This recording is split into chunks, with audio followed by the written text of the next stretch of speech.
All right, welcome back to another video. My name is Ian Major. I'm an entrepreneur, Bitcoin pleb, and all-around raging capitalist.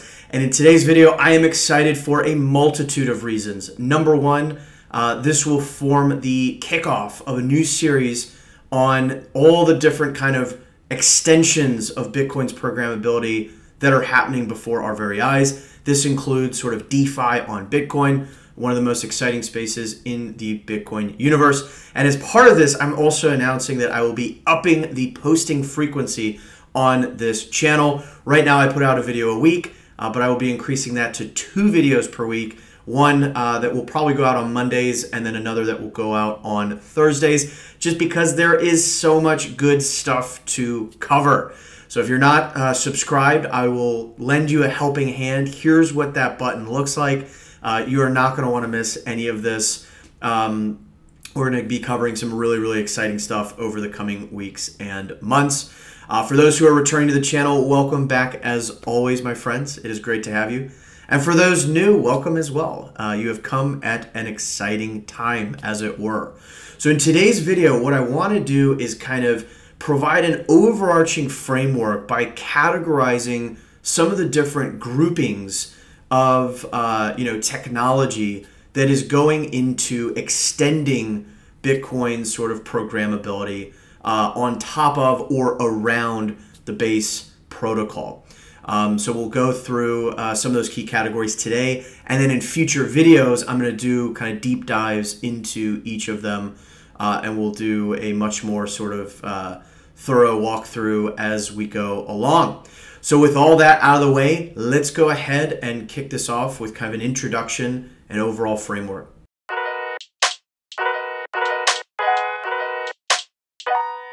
All right, so let's get into it. Before I kind of lay out this overarching framework for this whole series, I want to just first go into the overall philosophy behind this. And it's essentially that, look, if you can think of, kind of any other use cases outside of the most standard one that we think of with Bitcoin, which currently is this kind of store of value. So those use cases could be everyday payments, it could be smart contracts, decentralized applications, et cetera, et cetera. Like, you think of all those use cases, and if you could engage in those use cases while inheriting the traits that make Bitcoin truly special, things like censorship resistance, trustlessness or trust minimization, the security of the network, settlement assurances and finality. Like, if you could inherit as much of those benefits as possible while engaging in these other use cases, why wouldn't you? And you could call it maximalism, you could call it whatever you want, but the facts are that Bitcoin is unquestionably superior along those traits that I just mentioned. Right? There's no other blockchain that can come even close. And so that's kind of the philosophy. And we're seeing some interesting market participants that are sort of awakening to that idea. Atomic Finance is one example. This was late last year in 2020. They announced that they were moving their development from building on Ethereum to building on Bitcoin. So they're transitioning to becoming a fully Bitcoin native financial services company. And I'll link this blog post of theirs in the description because Tony and Matthew here kind of go into some of the reasons. But as you can see here, Tony calls Ethereum this kind of DeFi Jenga tower, right? And again, the point of this video is not to go shit on other coins, but those who are closely watching Ethereum's transition to 2.0 are probably rightly a little bit, it's this kind of Frankenstein cobbled together, grotesquely complex sort of system that is trying to pack everything onto the base layer protocol. Whereas a very different school of thought and philosophy that you see a lot of the folks in the Bitcoin community embracing is this idea of look, build the most stable, non-changing foundation that you possibly can, and keep it purposefully simple, right? And that is what Bitcoin is. And we've seen its resiliency to change in important ways in terms of, block size wars in 2017. And while a lot of folks point to that resistance to change as stifling to innovation, what folks fail to recognize is actually that's a feature. That's not a bug. You want the most robust possible value settlement layer that you can possibly get. And then you can build all the sort of functionality and additional utility on top of that solid foundation as possible. These are two very different philosophies. I think the jury is still out on like which philosophy is going to win, but I certainly subscribe to the one that says, if you can build on a stronger, more secure, more stable foundation, like that is the most logical thing that entrepreneurs, companies, users, developers are going to ultimately want to do. And we're seeing the beginnings of that with the case of Atomic Finance and a couple of the other sort of efforts that I'm going to be talking about in this very series. So with that soapbox out of the way, I think it's just, again, a really important kind of frame of reference that we're going to be kind of thinking about. Let me go into the kind of overall framework. And I am shamelessly stealing this right from Jude Nelson. So Jude is over at Stacks, which is going to be one of the entities we'll study in great depth as part of this series. But Jude is in the process of describing Stacks. He presents this really, really excellent visual that I wanted to use to just orient us around these kind of categories of extensibility of Bitcoin. And so as we can see in this visual, you've got the proof of work Bitcoin chain in orange. And so this is the kind of just wildly anti-fragile, honey badger, don't care, stable, decade plus operating in an adversarial environment and just doesn't care sort of chain that you want to kind of build on top of and around. And so the three kind of categories I'm going to now cover in this video are one, layer 2 systems like the Lightning Network. I've actually done a number of videos on that, so I'm going to link those in the description down below and spend less time there since I've already covered it to some degree. And instead, I'm going to focus on the two other categories, one of which I'm going to categorize as side chains and merge mine chains. And then lastly, a separate category around proof of transfer chains, of which Stacks is the first kind of known example. So that's what we're going to go through. Let's go ahead now, and what I'm going to do in the next section is go into a little more detail for each of these three. And then in future videos, I'm going to kind of pick one of these categories and do a deep dive or potentially multiple deep dives as part of that. So let's jump in.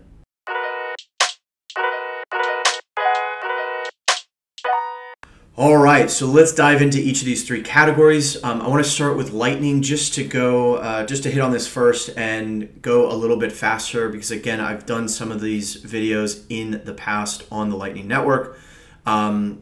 But it's still a very, very important extension of Bitcoin's functionality to make it more appropriate and suitable for everyday transactions. A lot of people say, oh, the fees of Bitcoin are so prohibitive that like, why would I ever use it for, buying a coffee? Well, the good news is you can do that right now today with the Lightning Network. And so how this works is in the creation of what are called payment channels. And what this looks like in our proverbial Alice and Bob cryptography sort of avatars here is that there's what's called a funding transaction. So Alice and Bob will each contribute Bitcoin to this 2 of 2 multi-signature setup. And so this funding transaction settles to the Bitcoin blockchain. And once that happens, you can imagine it as like this tube that is connecting Alice and Bob, through which they can send any number of transactions. And so, that number of transactions can be essentially infinitely scalable. There's also routing that happens, right? If Alice, wants to send funds to Carol, but Alice doesn't have a payment channel open with Carol, but Bob does, then Alice can route that payment through Bob. And so again, I'm not going to cover those details in this video, but that is sort of conceptually high level how this works. And then if either party wishes to close the payment channel at any time, they can. And that closing transaction will settle on the blockchain and return the appropriate amount of funds to Alice and Bob respectively. So that's Lightning. Again, the kind of key benefit, I'm going to come back and summarize these different categories in just a moment.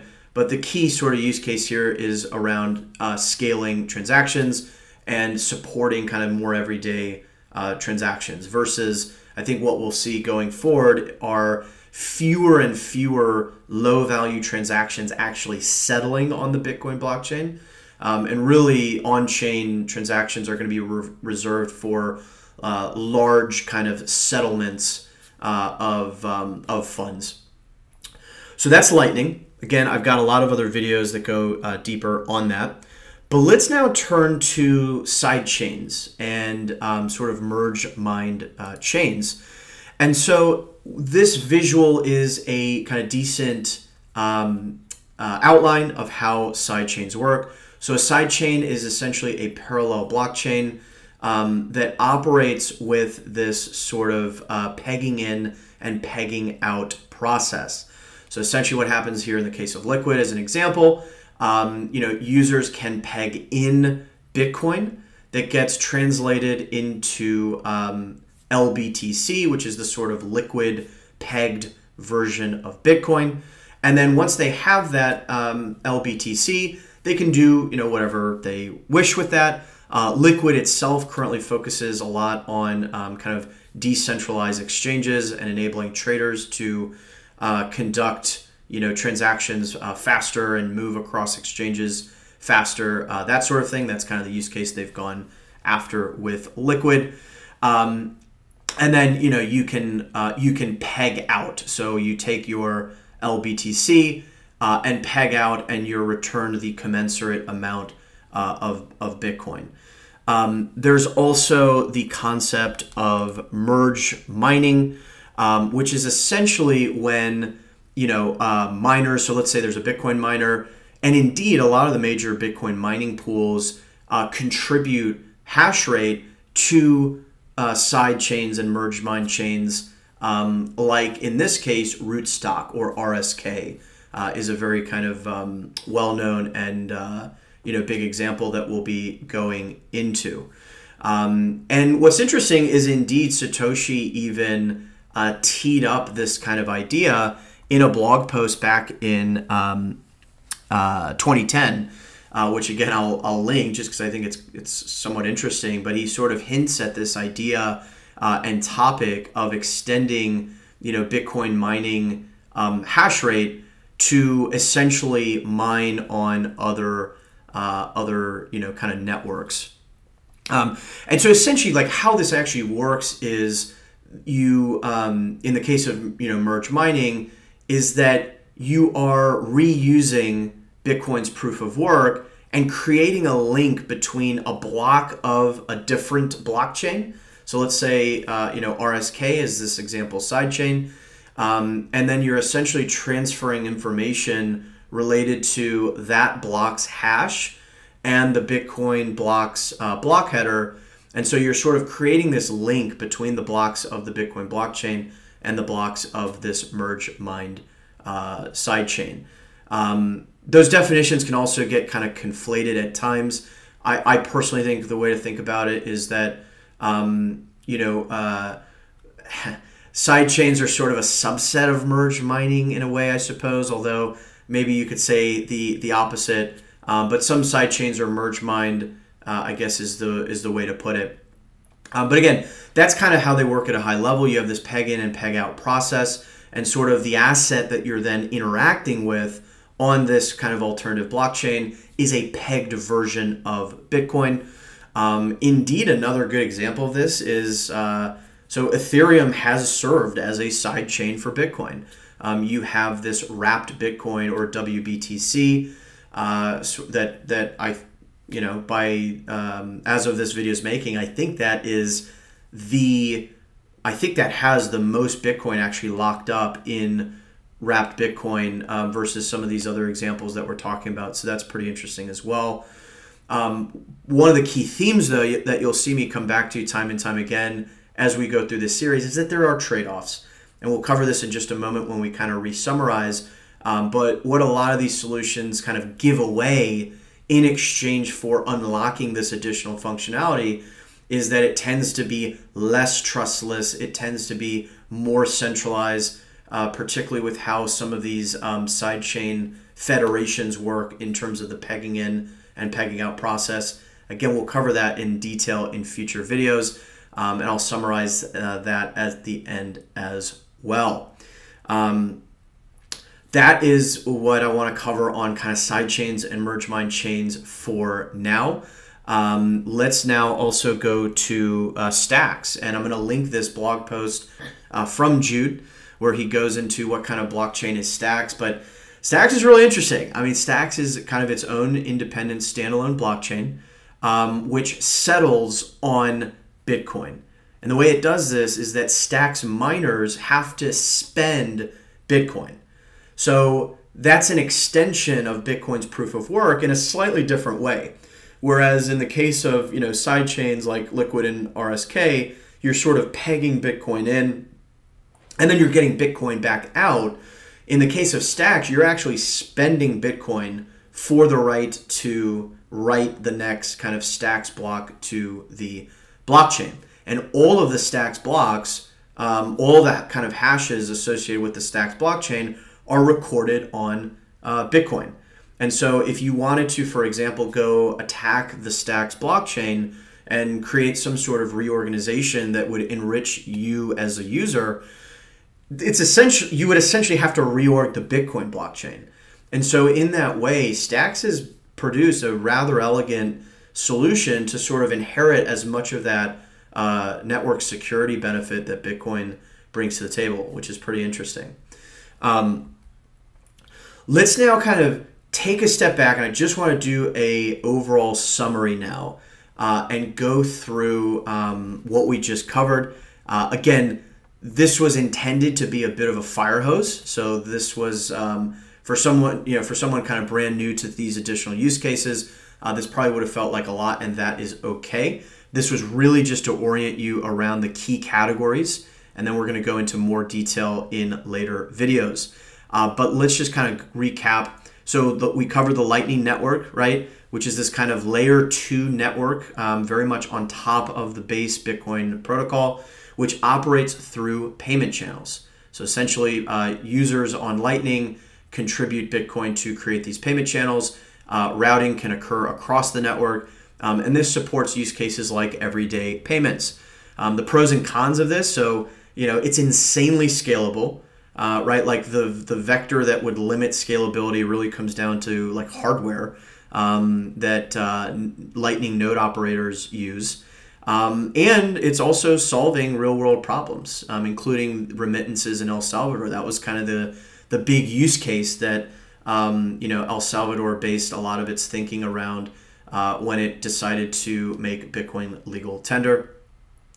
The potential cons of Lightning, right? It's still rather nascent, although scaling exponentially. There still are some open questions around trustlessness.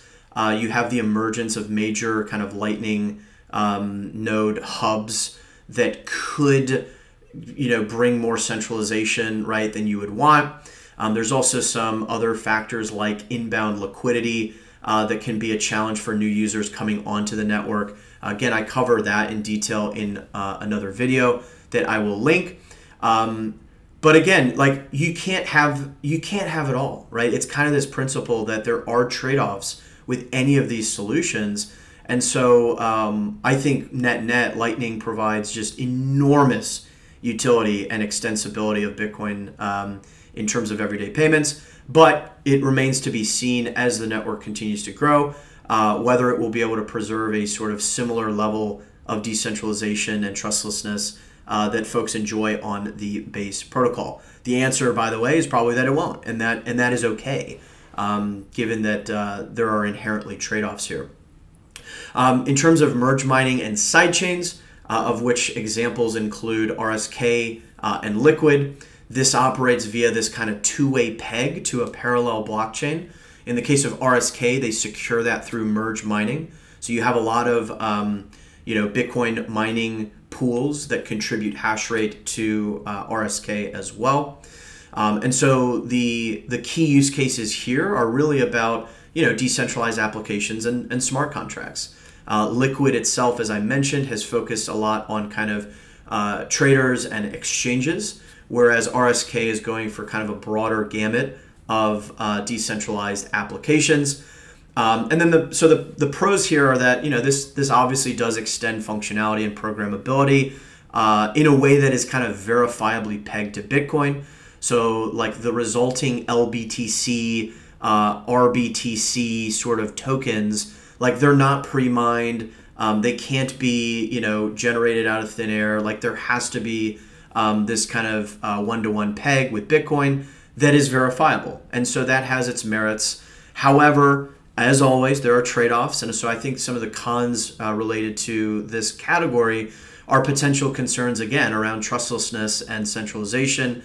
A lot of how these sidechains operate is through multi-sig configurations with what are called federations, and so that, as an example, like you might have 11 of 15 multi-sig setup, and so you have these different members within the federation that could typically include miners, exchanges, and other entities. And so it's kind of like, there is an element of trust there, right? And so that's what you give away with a solution like this.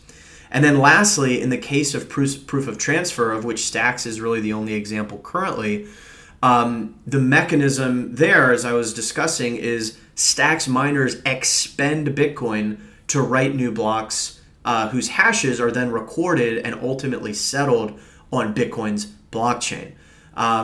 Stacks is going after a similar set of use cases, decentralized applications, smart contracts, these sort of Web 3.0 applications, and trying to build a kind of truly decentralized internet. And what's really interesting here is that Stacks extends functionality and programmability in a rather broad way, and in a way that doesn't necessarily require Bitcoin miner opt-in, which is the case for merge mining. And it also kind of it provides a network that is quite resilient to attack, because all Stacks blocks are ultimately recorded on the Bitcoin blockchain. And so to reorganize Stacks, you essentially have to reorganize Bitcoin, which is an overwhelmingly difficult task to do. It remains to be seen, as I've noted here, like the implications of having this sort of native token of Stacks, the symbol of which is STX, versus a sort of pegged version of Bitcoin. I mean, we should acknowledge that like none of the above are Bitcoin itself. And so, this really does get to this kind of like gray area of, what is an altcoin? Like, does it depend on the degree to which it is tied to Bitcoin? Is it definitionally an altcoin just because it isn't Bitcoin? So these are some interesting kind of questions that I think we'll have further thoughts on as we go forward. Let's now go ahead and wrap this video up and talk about what's coming next in this series.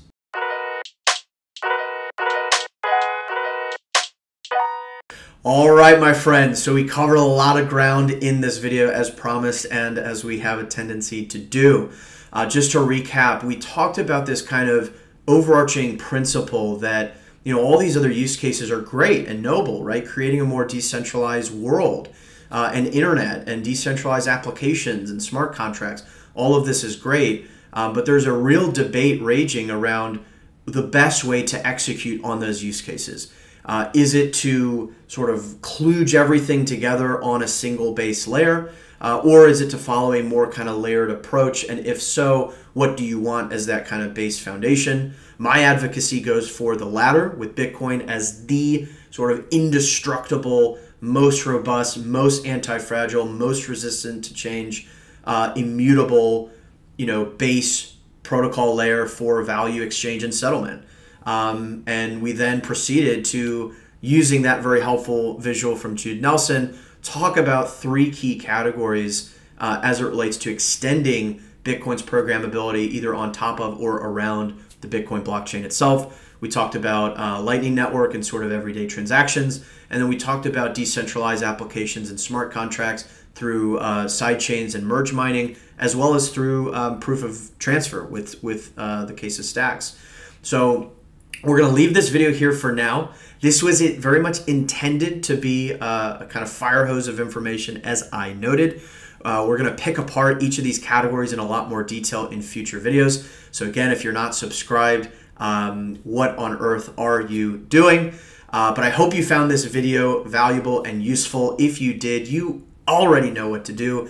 Give this video a like. Comment down below with questions you might have, thoughts of your own, topics you'd like to see covered in future videos. I really do take those into account as I'm creating the queue of videos for future topics.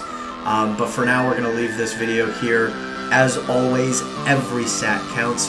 And until next time, I'll see you then.